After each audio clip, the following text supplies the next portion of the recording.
প্রতিটি ভোট কেন্দ্রের বাইরে 100 মিটার এলাকা নিয়ন্ত্রণ করবে কেন্দ্রীয় বাহিনী। বুথ ভিত্তিক লাঠিধারী পুলিশ বা হোমগার্ড থাকবে অন্তত পক্ষে একজন। বাকি লাঠিধারী পুলিশ ভোটারদের লাইন কন্ট্রোল করবে, এমনই খবর পাওয়া যাচ্ছে কমিশন সূত্রে।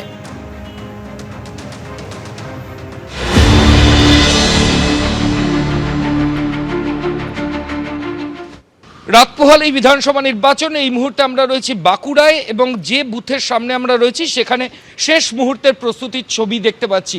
পৌর বার্তা গ্রন্থাগার, এটা বাঁকুড়ার পাঠকপাড়া।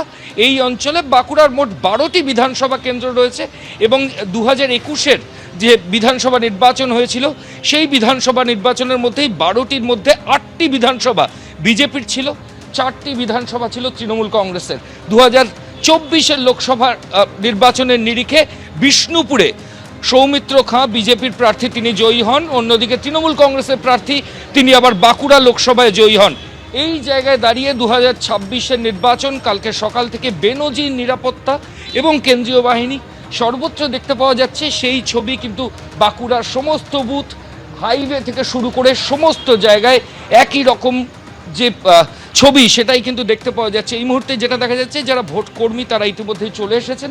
বিভিন্ন বুথের বাইরে ইলেকশন কমিশনের যে নির্দিষ্ট নিয়ম রয়েছে সেই মোতাবেক কেন্দ্রীয় বাহিনীর যারা জওয়ান তারা রয়েছেন, বাইরের কাউকে কিন্তু ধারে কাছে ঘেঁষতে দেওয়া হচ্ছে না। কড়া নিরাপত্তায় বাঁকুড়া জেলার 12টি বিধানসভা কেন্দ্রের নির্বাচন, সেটা কিন্তু রাত পোহালেই শুরু হবে। ক্যামেরায় অতনু কুণ্ডুর সঙ্গে পূর্ণেন্দু সিংহ, ময়ূক ঠাকুর চক্রবর্তী, এবিপি আনন্দ, বাঁকুড়া।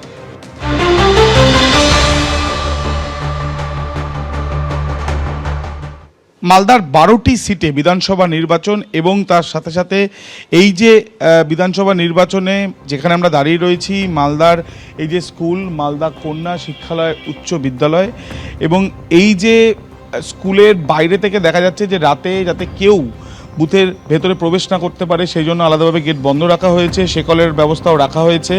এবং ভোট কর্মীরা যেটা জানাচ্ছেন যে তারা এখানে এসে পৌঁছেছেন, সেন্ট্রাল ফোর্সের টিমও এখানে রয়েছে, এবং এই বুথের বাইরে বাইরে দেখা যাচ্ছে এই ধরনের বিজ্ঞপ্তি লাগানো হয়েছে, যে বিজ্ঞপ্তি মুখ্য নির্বাচনী আধিকারিক, এবং নিচে লেখা রয়েছে সিএপিএফ অর্থাৎ কেন্দ্রীয় বাহিনীর তরফ থেকে বিশেষ বিজ্ঞপ্তি, যেখানে সাধারণ মানুষ বা যারা ভোটার, এই যে মালদা জেলার 12টি সিট সেখানে প্রায় 27,92,000 ভোটার রয়েছেন, এবং তার সাথে সাথে 172 কোম্পানি সেন্ট্রাল ফোর্স এখানে ডিপ্লয় করা হয়েছে, তার সাথে সাথে রয়েছে পুলিশ। এবং যাতে সাধারণ ভোটাররা অভয় পান এবং তারা যাতে কোনোভাবে ভয় না পান, এবং তাদেরকে ভোট দেওয়ার ঠিক আগে এই যে বিজ্ঞপ্তিতে স্পষ্টত এখানে বেশ কিছু বিষয় তারা উল্লেখ করে দিয়েছেন, যেমন ভোট চুরি ও ছাপ্পা বন্ধ করার জন্য প্রত্যেকটি বুথে ওয়েবকাস্টিংয়ের ব্যবস্থা থাকবে, সেটা উল্লেখ করা হয়েছে। তার সাথে সাথে ভোটিং কম্পার্টমেন্ট এবং যেখানে ইভিএম মেশিন আছে সেখানে কোনো রকম সিসিটিভি থাকবে না, কাকে কে ভোট দিচ্ছেন সে কোনোভাবে ক্যামেরায় দেখতে পাওয়া যাবে না, সেই বিষয়গুলো যেমন লেখা রয়েছে, এবং আপনার ভোট সম্পূর্ণ গোপন থাকবে। তার সাথে সাথে একাধিক বিষয় এবং টোল ফ্রি নাম্বার, এবং যেখানে তারা কেউ কোনো পরামর্শ চাইলে সেটাও করতে পারেন, সেই কিন্তু বিজ্ঞপ্তি এখানে টাঙানো রয়েছে, যেখানে স্পষ্টত বলা হচ্ছে কেন্দ্রীয় বাহিনীর তরফ থেকে এই বিজ্ঞপ্তি। এবং তার সাথে সাথে এই যে নির্বাচন হচ্ছে সেখানে মালদায় প্রায় 27,92,000 ভোটার, কিন্তু তারা ভোটদান করতে পারবেন আগামীকাল। কিন্তু এই যে কেন্দ্রের সামনে আমরা দাঁড়িয়ে রয়েছি ভোট কেন্দ্র, সেই ভোট কেন্দ্রের সামনে কিন্তু কোনো রকম 100 মিটারের আলাদাভাবে জায়গা নির্দিষ্ট করে রাখা হয়েছে বা চক দিয়ে আঁকা হয়েছে, সেগুলো দেখা যাচ্ছে না। তার কারণ ন্যারো স্পেসের মধ্যে এই স্কুল, পাশেই এখানে কিন্তু পাঁচিল এবং অন্য প্রেমিসেস রয়েছে। ক্যামেরায় সুমন দাসের সাথে আবির দত্ত, এবিপি আনন্দ, মালদা। এবিপি আনন্দ, এগিয়ে থাকে, এগিয়ে রাখে।